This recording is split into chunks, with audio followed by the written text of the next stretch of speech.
यांच्या पुढाकाराने उद्योजक, व्यापारी, आडते, गुमास्ते व हमाल मापाडी यांना सर्वोत्कृष्ट कामगिरी केल्याबद्दल पुरस्कार, सन्मान चिन्ह,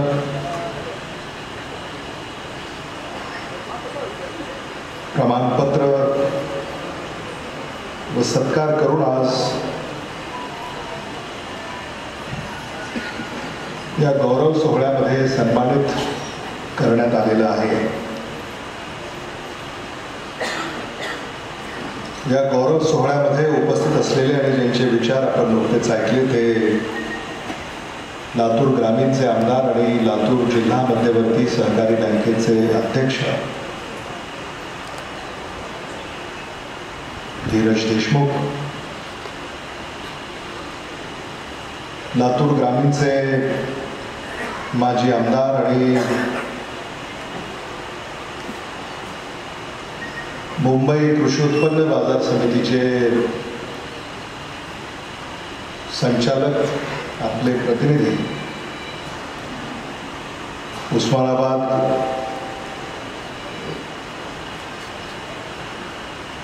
जनता सहकारी बँकेचे उपाध्यक्ष, अशा अनेक जबाबदाऱ्या वैजनाथराव शिंदे यांच्यावर आहेत। ते आमचे स्नेही वैजनाथराव शिंदेजी, ज्यांनी आपल्याला आवर्जून या ठिकाणी एकत्रित केलं।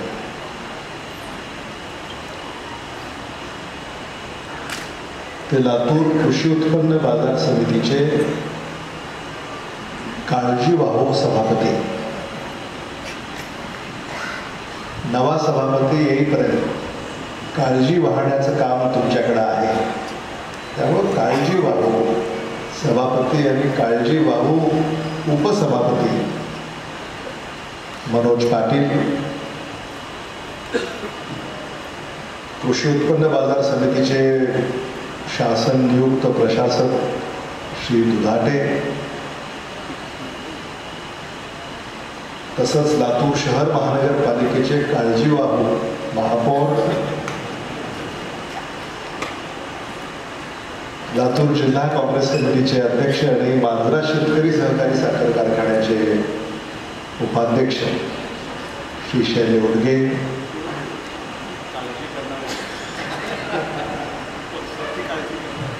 काळजीवाहू संचालक बालाप्रसाद विदादा,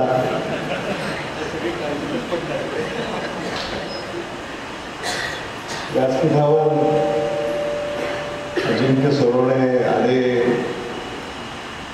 चंदू पाटील, रमेश सूर्यवंशी, प्रवीण पाटील, सवई, सुधीर गोजमुंडे, आमचे इतर सगळेच सहकारी जे व्यासपीठासमोर उपस्थित आहेत,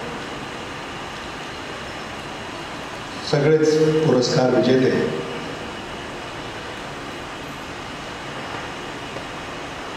आपल्या यार्डातले सगळे घटक, तुळशीराम गंभीरे, शिवाजी कांबळे, अशोक लोयाजी, अजय शहा, मुदडाजी,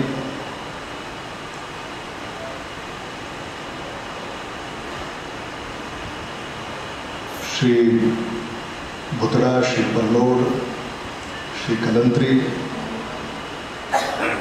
श्री नाडर, श्री मालू, श्री जगताप, काळदाते, सावंत, सुरवसे, बोनवळे, गोलाबाग, श्री काळे, शिवणे, श्री पवार,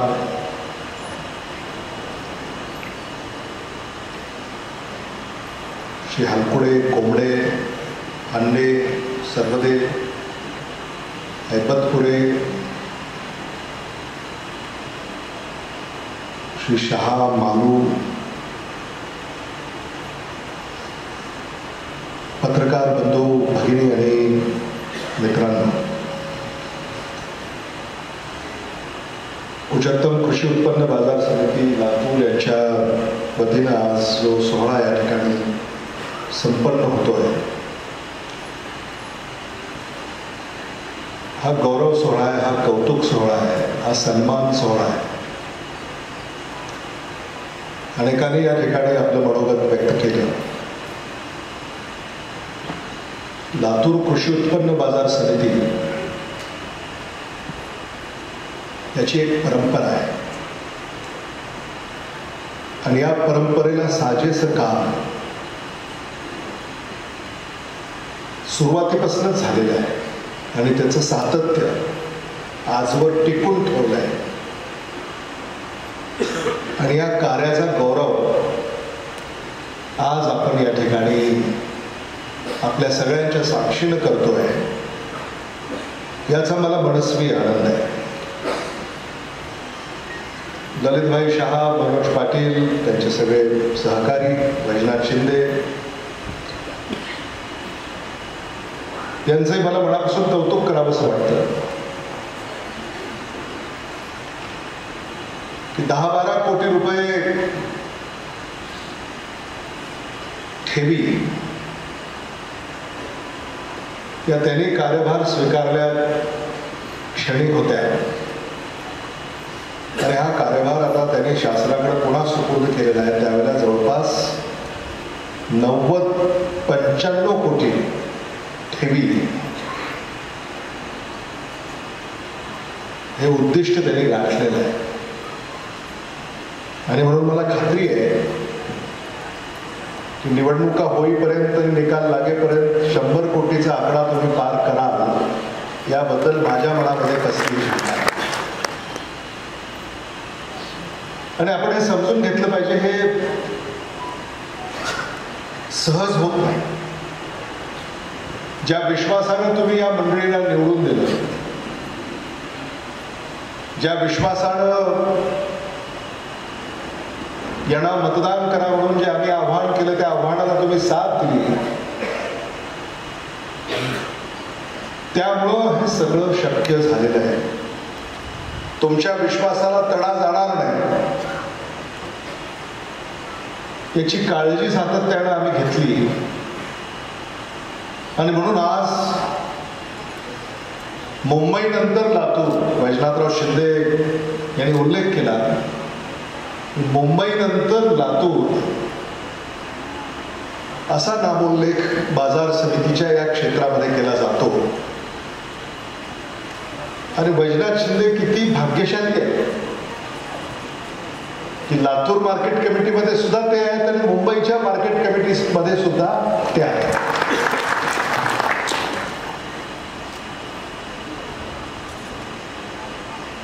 मुंबई उच्चतम कृषी उत्पन्न बाजार समिती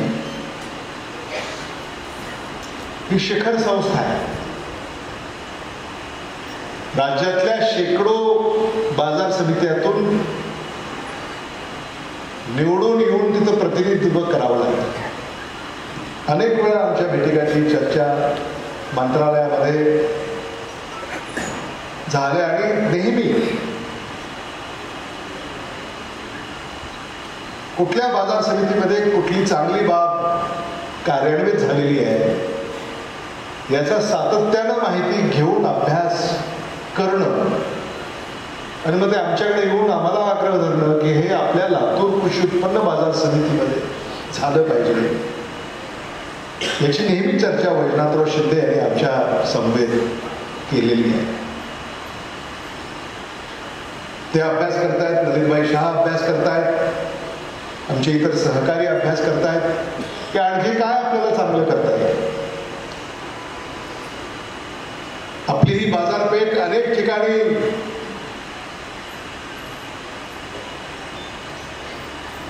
याचं वास्तव्य राहिलेलं आहे. सुरुवातीला गोलाईपाशी हा बाजार होता, नंतर आपण इथं आलो. भविष्यामध्ये आता आपल्याला मांजराच्या शेजारी जायचंय. आणि अनेकांनी आता अपेक्षा अशा व्यक्त केलेल्या आहेत की आता ही योग्य वेळ आहे, आपण ही कात टाकून आधुनिक, आंतरराष्ट्रीय, जागतिक दर्जाच्या बाजारपेठेमध्ये आता स्थलांतरित झालं पाहिजे, असा विचार या व्यासपीठावरनं या ठिकाणी व्यक्त करण्यात आलेला आहे. आणि ती काळाची गरज आहे. आज अनेक खरीददार, अनेक काढते, त्यांच्याकडे लायसन्स आहे पण जागा नाही. त्यांची हेळसांड होते. इथं जो शेतीचा माल येतो, आवक कमी असेल तेव्हा अडचण नाही, पण आवक जेव्हा अधिक असते तेव्हा राष्ट्रीय महामार्गापर्यंत रांगा लागलेल्या आपण अनुभवलेल्या आहेत. आम्ही सुद्धा कधी आधीमध्ये या रस्त्याने जर आलो तर काही तास तिथं अडकून राहावं लागतं. गाड्या हलत नाहीत, निघत नाहीत, अशी परिस्थिती आपण अनुभवतोय. आणि म्हणून शहराच्या वाहतुकीची कोंडी सुद्धा सोडवण्यासाठी खऱ्या अर्थानं मदत होणार आहे. आणि मग हा जो बाजार आहे, कात टाकल्यानंतर या बाजाराला देखील नवरूप स्वीकारता येईल. आणि इथं कालांतराने नवा बाजार या ठिकाणी आपण साकारू शकू, हे देखील विनम्रपणे मला आपल्यापुढे इथं मांडलं पाहिजे. आता जग बदलत चाललेलं आहे. धीरजने त्यांच्या भाषणामध्ये ओला, उबर, स्विगी याचा उल्लेख केला. HDFC, SBI, काय याची चर्चा होते? याची चर्चा एवढ्यासाठीच होते, जागतिक स्पर्धेमध्ये आपल्याला आता सेवा दर्जेदारच दिली पाहिजे, नाहीतर तुमचा जो ग्राहक आहे तो तुमच्याकडेच येईल असं मानण्याचं काही कारण आहे असं मला स्वतःला वाटत नाही. लातूर जिल्ह्यातल्या सुद्धा अनेक बाजारपेठा, औसा असेल, निलंगा असेल, उदगीर असेल, अहमदपूर असेल, या बाजारपेठा मधला सुद्धा व्यापार हा वाढत चाललेला आहे. आपल्यापैकी अनेकांना कल्पना आहे की जो माल पूर्वी लातूरला येत होता आता तो उदगीरला येतोय, आता तो औशाला चाललाय, तो निलंग्याला थांबतोय. हे का होतंय याचं देखील अवलोकन करण्याची आवश्यकता आहे. आणि म्हणून तुम्ही आज ही जागा अपुरी पडते, तुम्हाला विस्तार करण्याची आवश्यकता आहे. आणि म्हणून हा बाजार जो आहे, खरं म्हणजे आम्ही तयार आहोत. तुम्हाला प्रश्न पडला असेल का स्थलांतरित होत नाही, तुमच्याकडनं काही आग्रहच नाही, सगळं तयार आहे, पण हे झालं पाहिजे ही जिद्दच नाही. खरं कारण तुमच्या सगळ्यासमोर इथं सांगायला हरकत नाही. हे तुम्हा सगळ्या घटकांना असं वाटलं पाहिजे की चला आता आपण इथं जाऊ, काहीतरी नवं करू, नवं उभारू. आणि अनेकदा चर्चा झालेल्या आहे, तिथं काही फार महागडं बाजार तिथं उभा राहणार आहे असं नाही. आम्हाला कल्पना आहे की परवडेल अशा दरामध्येच तिथं तुम्हाला व्यवस्था उपलब्ध करून दिली पाहिजे. म्हणून या नव्या पिढीला उद्या या सगळ्या व्यवस्था जर आपण तिथे देऊ शकलो तर शेतकरी सुद्धा मोठ्या प्रमाणामध्ये जिल्ह्यातलाच नव्हे तर पर जिल्ह्यातला आणि पर राज्यातला शेतकरी इथं माल द्यायला येईल. आणि आपल्या बाजारामध्ये आलेला माल देशभरामध्ये जातो. आणि या व्यवस्था अधिक सक्षम करण्याची वेळ ही आता येऊन ठेपलेली आहे. मी ललितभाईंना परवा विचारलं हे कसं शक्य होईल, लोक जातील का? ते म्हणाले यापूर्वी सुद्धा बाजार आपला गोलाईच्या परिसरामध्ये होता, तेव्हाही अशीच चर्चा होती. काही लोक तिथंच थांबले, काही इथं आले, हा बाजार भरला आणि मग इथं व्यवसाय सुरू झाला. सोयी सुविधा त्या काळामध्ये इथं म्हणजे एकर 2 एकरची जी जागा तिथं होती, इथं 30-40 एकर तुम्हाला जागा मिळाली आणि इथं ही व्यवस्था सुरू झाली. आणि तिथं 150 एकर जागा वैजनाथराव शिंदे नेहमी 150 एकर म्हणतात, तुम्ही मोजली का जाऊन 150 एकर? नाही तसं नाही. वैजनाथ शिंदे तुम्ही बघा कुठलीही भाषणाकडे 150 एकर मी कधी म्हटलं नाही, आम्ही म्हणतो नव्या ठिकाणी वगैरे वगैरे, मग तुम्ही मोजली का असं मला प्रश्न. कारण वैजनाथ शिंदे यांची एक वैशिष्ट्य आहे, रान आणि त्याचं माप हे त्यांना पक्क ठाऊक असतं.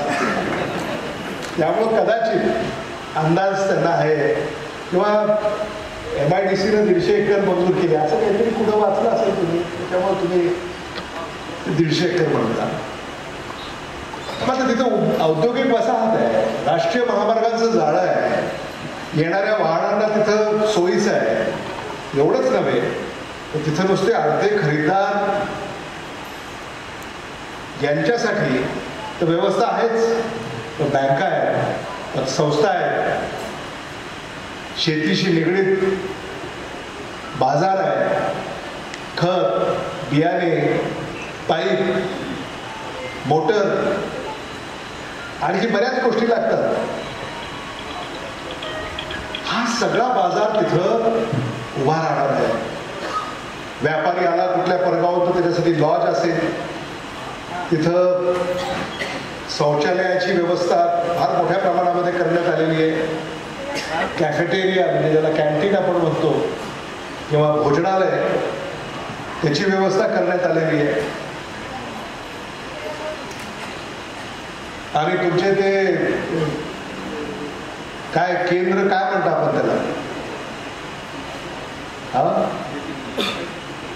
नाही CFC काय म्हणतात, CFC सेंट्रल फॅसिलिटी बिल्डिंग.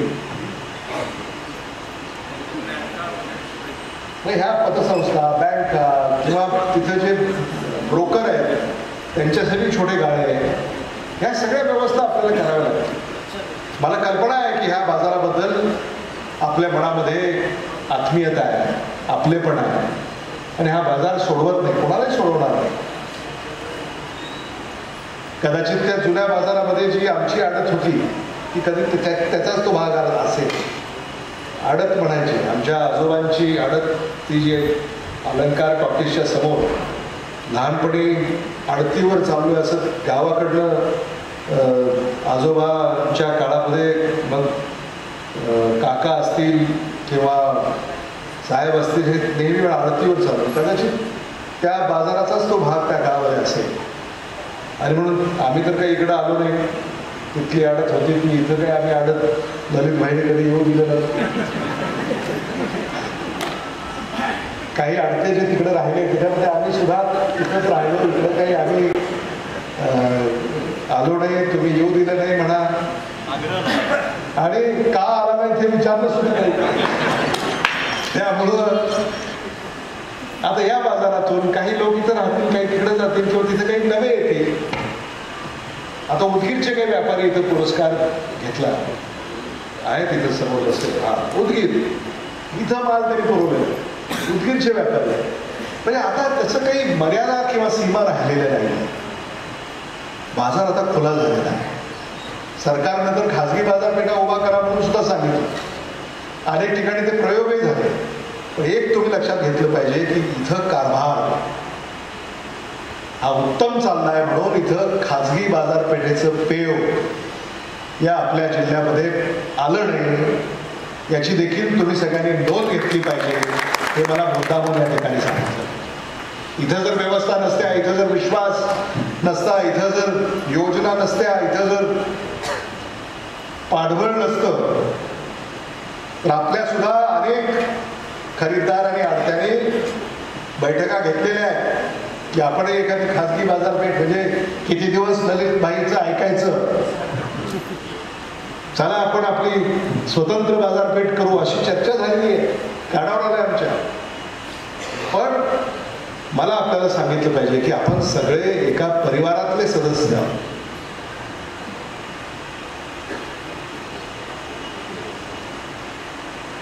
म्हणजे मला आठवत आहे की आदरणीय दगडोजीराव देशमुख साहेब या बाजार समितीचे सदस्य होते त्या काळामध्ये. म्हणजे पंचायत समितीचे आणि बाजार समितीचे सदस्य त्या काळामध्ये ते राहिले. आदरणीय विलासराव देशमुख साहेब या बाजार समितीचे सदस्य राहिले. आदरणीय दिलीपराव देशमुख साहेब या बाजार समितीचे सदस्य राहिले. ही परंपरा आहे. आता 50 वर्ष झाले. हे 50 वर्षामध्ये तुम्हाला तक्रार येऊ दिलेली नाही.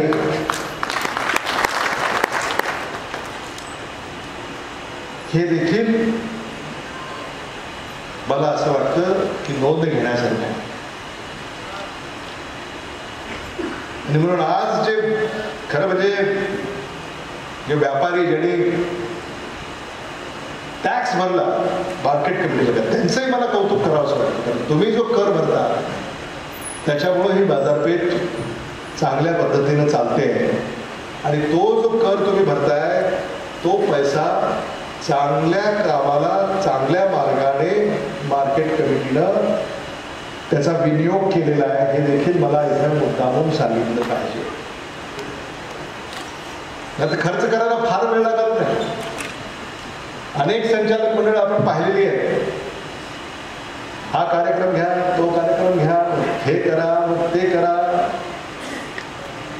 तुम्हालाही माहिती आहे काय मार्केट कमिटीमध्ये होतं. पण आदरणीय विलासराव देशमुख साहेबांनी जी शिस्त आपल्याला लावून दिलेली आहे, जो पारदर्शकपणा त्यांनी आपल्याला शिकवलेला आहे, शेतकऱ्याची बांधिलकी जपण्याचा जो विचार त्यांनी आपल्याला दिलेला आहे, त्या विचारापासून कधी हरकत आपण घेतलेली नाही. आणि म्हणूनच आज ही संस्था एवढ्या नावारूपाला आलेली आहे आणि दिमाखाने राज्यामध्ये कार्यरत आहे. हे देखील मला आपल्याला सगळ्यांनाच या ठिकाणी सांगितलं पाहिजे. ललित भाईंना आम्ही सांगितलं की या बाजार जेव्हा जाईल तेव्हा जाईल, या बाजारामध्ये सुद्धा ज्या पायाभूत सुविधा आहेत, दुधाटेंनाही आम्ही सांगितलंय की त्या पायाभूत सुविधा सुद्धा इथं विकसित करणं गरजेचं आहे. त्याकडे देखील आम्ही लक्ष देणार आहोत. ज्या आवश्यक बाबी होत्या त्या तर आपण केलेल्याच आहेत, पण याचा देखील कायापालट झाला पाहिजे. त्या संदर्भाने देखील आता काही पावलं येणाऱ्या काळामध्ये आपण उचलल्यास त्यांना सांगितलेले आहेत. हे देखील मला मुद्दामून या ठिकाणी सांगितलं पाहिजे. आपलं सरकार होतं, आता सरकार बदललं.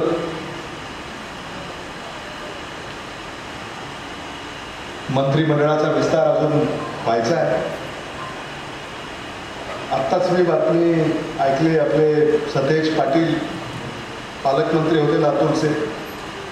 कोल्हापूरमध्ये त्यांनी आता असं सांगितलं की मंत्रिमंडळाच्या विस्तारासाठी आता आम्हाला मोर्चे काढावे लागतील, कारण कामच थांबलेलं आहे. ही व्यवस्था ही महाराष्ट्रातल्या जनतेची आहे. कुठलंही सरकार हे काही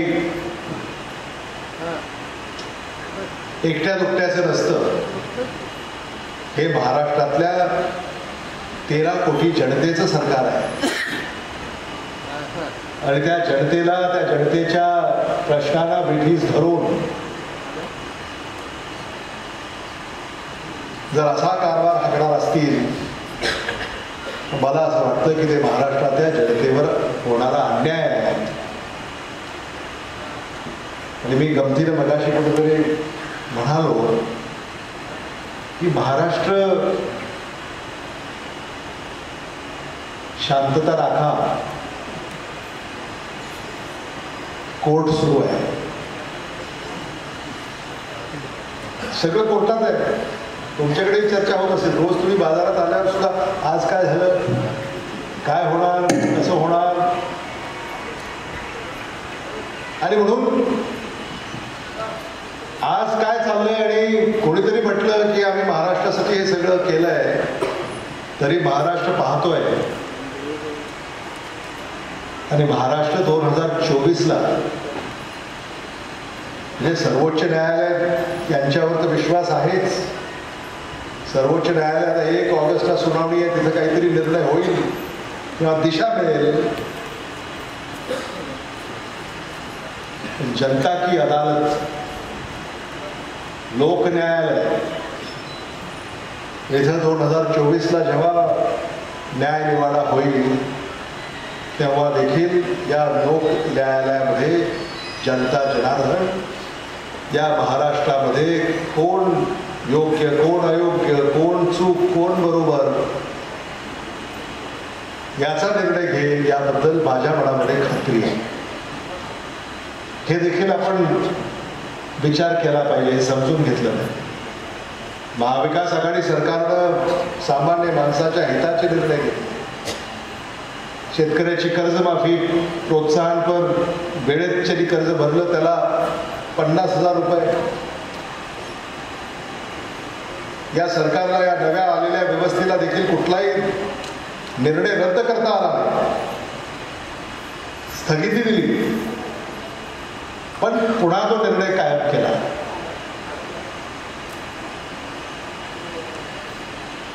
कारण महाविकास आघाडी सरकारच्या काळामध्ये कोरोनाचं संकट जगामध्ये त्याची नोंद झाली की कोरोनामध्ये कोणत्या राज्यानं चांगलं काम केलं तर त्याच्यामध्ये महाराष्ट्र राज्य हे सर्वोत्तम ठरलं. लातूरमध्ये तुम्हाला त्याची प्रचिती झाली. अगदी या बाजारपेठेमध्ये सुद्धा तुम्हाला माहिती आहे की आपल्या व्यापाऱ्यांना देखील सुरुवातीच्या काळामध्ये लागत झाली होती. पहिल्यांदा सगळं अंतर पाळून देखील हे सगळं करून सुद्धा कोणीतरी एक शेतकरी आला कुठून तरी माल द्यायला आणि मग त्या आपल्या व्यापाऱ्याला त्याची लागत झाली. मी नाव विसरतोय त्यांचं, मुदडा, त्यांना लागण झाली. मग तिथून हे सगळं सुरू झालं. पण त्याही काळामध्ये जिल्हा प्रशासनानं, शहर प्रशासनानं आपल्या मदतीसाठी ते धावून आले आणि आज लसीकरणच झालं नाही तर बूस्टर डोस सुद्धा सगळ्यांना देण्याचं काम, 18 वर्षापर्यंत बूस्टर डोस सगळ्यांना देण्याचं काम देखील त्या काळामध्ये झालं. आणि आता कोरोनाच्या महामारीमधून आपण बाहेर पडतोय. या 2.5 वर्षामध्ये महाराष्ट्रामध्ये, लातूरमध्ये जे काम झालं, ज्या आरोग्य व्यवस्था, वैद्यकीय व्यवस्था सक्षम करण्याचं काम झालं, खरं म्हणजे पत्रकार बांधव इथं आहे, कधीतरी त्या कोरोनाच्या काळामध्ये किती खर्च झाला याची श्वेतपत्रिका प्रसिद्ध झाली पाहिजे. म्हणजे महाराष्ट्राला लक्षात येईल की सगळी कामं बाजूला सारून महाराष्ट्रातल्या जनसामान्याच्या जीविताला हानी होणार नाही अशी धोरणं त्या काळामध्ये आखली आणि कुठेही लपवाछपवी केली नाही. या देशामध्ये अनेक ठिकाणी तुम्ही पाहिलं की आकडे दडवण्याचं काम अनेक राज्यांमध्ये झालं. पण महाराष्ट्रामध्ये तर वैद्यकीय शिक्षण मंत्री मी होतो, 30 रुग्णालय 1000 खाटाचे त्या खात्याअंतर्गत कार्यरत होते आणि त्या सगळ्याच रुग्णालयांना आम्ही सक्त सूचना दिल्या होत्या की एखाद्याला कोविड झाला असेल आणि त्याच्यामुळे जर काही दगाफटका झाला तर तशीच नोंद तुम्ही केली पाहिजे. अनेक ठिकाणी हृदयविकाराचा झटका, kidney failure, cancer, brain haemorrhage, हे जे काही जीव घेणे जे रोग आहेत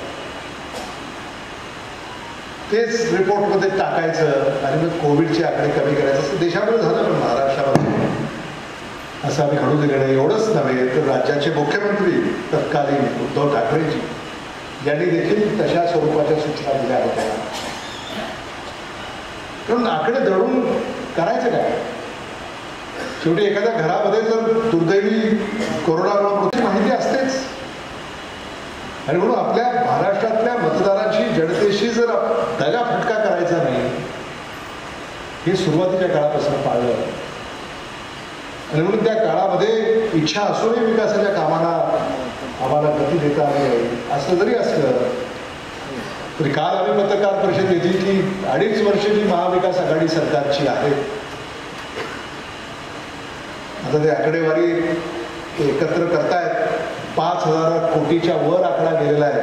लातूर जिल्ह्यामध्ये जो 2.5 वर्षामध्ये विकासाचा निधी आपण खेचून आणू शकलो आणि मला विश्वास आहे की पत्रकार जेव्हा हे आकडे तपासतील तर ते 7-8 हजार कोटीच्या घरातच जातील, त्याच्यापेक्षा काही कमी होणार नाही हे देखील मला मुद्दामून या ठिकाणी सांगितलं.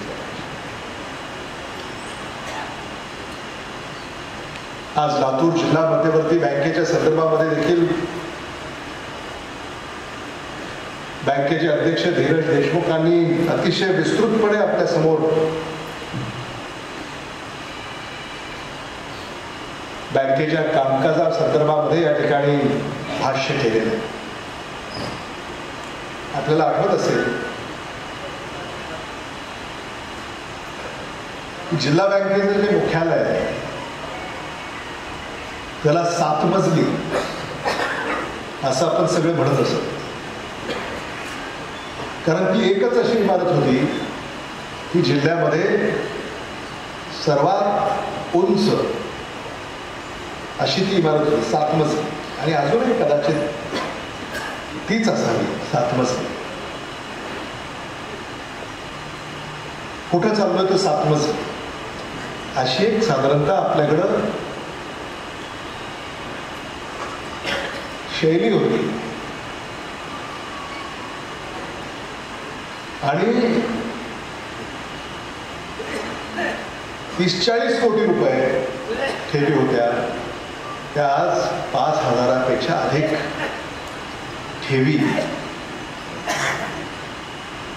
या जिल्हा बँकेच्या झालेल्या आहेत. हे भूषण आहे, ते विस्तार करतायत. तुम्हालाही कर्ज देण्याच्या संदर्भामध्ये आज या ठिकाणी भाष्य झालेलं आहे. वैजनाथराव शिंदे यांनी सांगितलं की जी ना हरकत ललितभाईंना द्यावी लागते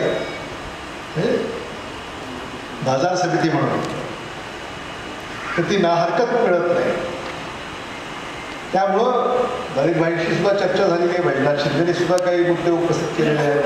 कायदेशीर सल्ला घेऊन त्याच्यामध्ये आपल्याला काही मार्ग काढता येतो का या संदर्भामध्ये निश्चित आम्ही विचार करू, जेणेकरून बाजार समितीचे जे घटक आहेत त्यांना समजा उद्या कर्ज हवं असेल, त्यांना विस्तार करायचा असेल तर त्यांना अर्थपुरवठा हा होऊ शकतो, तर त्याच्यामध्ये कुठलीही अडचण येणार नाही अशी सुद्धा काळजी किंवा काही पावलं आम्ही येणाऱ्या काळामध्ये उचलू हे देखील मला सगळ्या खरेदीदारांना आणि आडत्यांना या ठिकाणी मुद्दामून सांगितलं पाहिजे. एवढंच नव्हे तर धीरज, तुम्ही असं म्हणालात की आता ही बाजार समिती बाजाराच्या शेजारी आली पाहिजे, तिथलं लोकप्रतिनिधित्व तुम्ही करताय, त्यामुळं हे तर येतीलच, पण हे धावत पळत यायचे असतील तर जिल्हा बँकेने जर कर्ज दिलं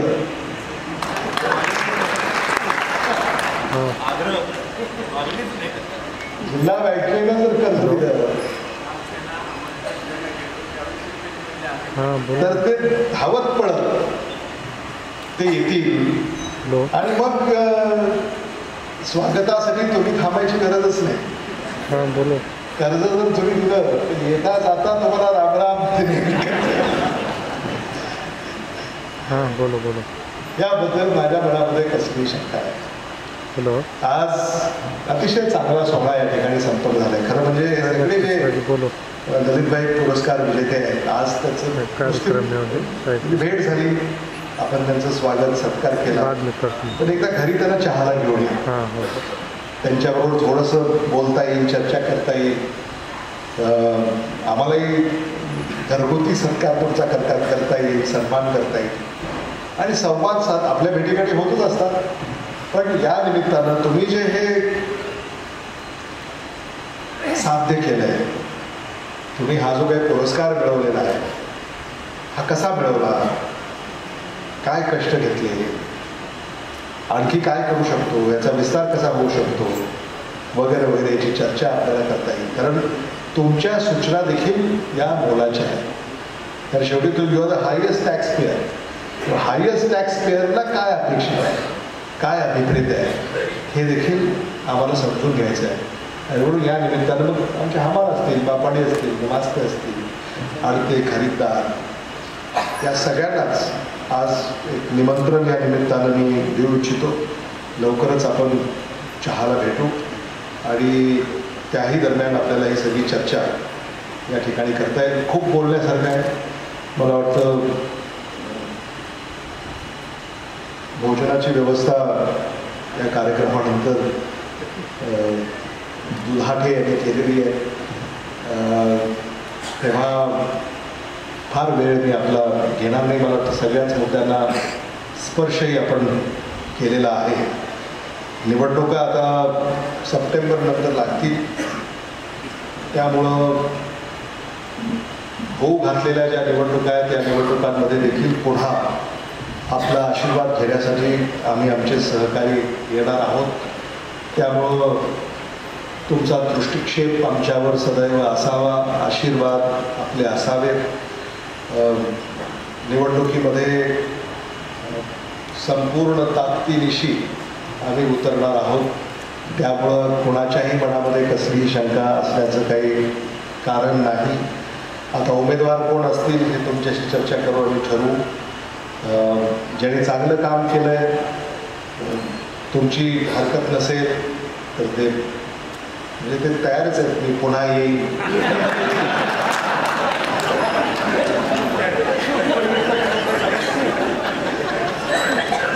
म्हणजे असतंच ना, प्रत्येकाला कोणाला सोडावं असं वाटतं. त्यामुळे ज्यांनी चांगलं काम केलंय, तुम्ही ओके म्हटला म्हणजे एकदम ओकेमध्ये, आम्हाला काही अडचण नाही. शेवटी आम्हाला सगळ्यांना बरोबर घेऊन काम करायचं आहे. आणि एक तुम्ही लक्षात घेतलं पाहिजे की तुम्हाला जे हवं आहे तेच आम्हाला हवं आहे. आणि आम्ही कुणालाही लादणार नाही. आपल्या पसंतीस जे उतरतील, आपली शिफारस ज्याला असेल, सगळ्या घटकांची मान्यता ज्याला असेल, अशालाच संधी दिली जाईल. असेच उमेदवार या सगळ्याच मतदारसंघामध्ये आपल्या सल्ल्यानुसार निवडण्याचा प्रयत्न आमचा असेल, जेणेकरून जे चांगलं काम चाललं आहे हे पुढं सुरू राहावं, हा असा आमचा प्रयत्न असेल. आता सरकारनं पुन्हा कायदा बदललेला आहे. आता ज्याच्याकडं सातबारा आहे त्याला निवडणूक लढवता येते. आणि आता जिल्हा परिषद, पंचायत समिती सारख्या या निवडणुका या तालुक्यामध्ये आणि या महाराष्ट्रामध्ये होतील. त्यामुळे तशा निवडणुका लागल्यानंतर त्या निवडणुकाला देखील सामोरं जाण्याची तयारी ही आपल्या आशीर्वादानं आम्हा सगळ्यांचीच आहे. त्यामुळं यापेक्षा अधिक मी भाष्य करणार नाही. सगळ्याच आमच्या पुरस्कार विजेत्यांचे, खरं म्हणजे भुतडा आहेत, शहा, या सगळ्यांनी एकदा नाही, दोनदा नाही, तीनदा पुरस्कार पटकावले आहे. खरंच तुमच्याबद्दल आम्हाला अभिमान आहे, कौतुक आहे. आणि तुमच्या उज्ज्वल भविष्यासाठी ईश्वर चरणी आणि सगळे प्रार्थना करतो. असंच उत्तरोत्तर तुमची प्रगती हो, याच ईश्वर चरणी प्रार्थना आहेत. आणि बरं, तुम्हा सगळ्यांनाच सांगायला हरकत नाही, हे जे सगळे व्यापारी येतात हे आजच्या दिवशीच आमची भेट होते, नाहीतर सणासुदीला, दिवाळी, दसरा, बरोबर आहे. पुन्हा कधीही माझा फोन त्यांना जात नाही आणि त्यांना सुद्धा माझ्याकडे यायची गरज भासत नाही, अडचणच नाही. सगळं गुन्हा गोविंदानं चालतं. आमदारांना का संपर्क करावा लागतो? अडचण आली, कोणी इथं त्रास होतोय, इथं मला अडचण आली म्हणून संपर्क करतो. इथं तसं काहीच नाही. आणि ही जी संस्कृती आहे ही लातूरची संस्कृती आहे आणि ही आपण जोपासली आहे. तुम्ही मोठे झाला तर आम्ही मोठे झालो. हा दृष्टिकोन आहे आमचा. आणि म्हणून हेच सातत्य, हीच परंपरा आपल्याला पुढे सुरू ठेवायची आहे. सणासुदीला आणि पुरस्काराच्या कार्यक्रमालाच न भेटता म्हणून मी म्हटलं आपण चहाला भेटू. आणि म्हणून असं काही संस्कृती आणि असं वातावरण या जिल्ह्यामध्ये आहे. आणि खरं म्हणजे पत्रकाराने देखील नोंद घेतली नाही. असं कुठं होतं का? तरी काय तुम्हाला अडचण. त्यामुळं मी पुन्हा एकदा आपल्या सगळ्यांचं अभिनंदन करतो, कौतुक करतो, शुभेच्छा देतो. ललितभाई, मनोज पाटील, वैजनाथराव शिंदे, दुधाटे, दादा, गुजम मुंडे, रमेश शाळे, चंदू पाटील, सोनवणे, सवई, हे सुद्धा थांबले. कधी होतोय मंत्रिमंडळाचा विस्तार? काय बरोबर आहे की नाही? काय कुणाच्या कशा अडचणी काय सांगावं? कधी होतोय विस्तार? सगळे असे अडकून पडलेले. खरं म्हणजे कुंचकर सुद्धा सचिव होते या बाजार समितीचे. त्यांनी देखील 5-1 वर्ष काम केलंय. आदरणीय विलासराव देशमुख साहेब मुख्यमंत्री असताना ते या मार्केट कमिटीमध्ये सचिव म्हणून कार्यरत झाले. आणि त्यांनी देखील त्यांच्या परीनं याच्यामध्ये योगदान दिलेले. ते माझ्याकडं आमचे OSD म्हणून त्यांनी काम केलेलं आहे. आता कोणता मंत्री त्यांना पावतो हे पाहायचं. त्यामुळं त्यांनाही शुभेच्छा या ठिकाणी व्यक्त करतो. आज आमच्या इथं महिला ज्या आमच्या हमाल आहेत, तर म्हणजे त्यांचं देखील मला कौतुक करावं असं वाटतं की आज त्यांचा सन्मान तुम्ही केलेला आहे. खरं म्हणजे ते ज्या गावच्या आहेत, कोणत्या तालुक्यामध्ये ते गाव आहे ते सुद्धा त्यांना माहिती नाही. त्यांनी काय सांगितलं, मी लातूरची आहे. मला माहिती हवी होती की मूळ गाव कोणतं, तालुका कोणता, जिल्हा कोणता, काहीच माहिती नाही.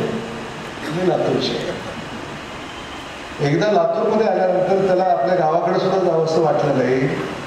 लातूरनं त्यांना पदरात घेतलं. आज सगळं आयुष्य त्यांनी झिजवलं लातूरमध्ये. खरं म्हणजे खरं कौतुक त्यांचं आहे.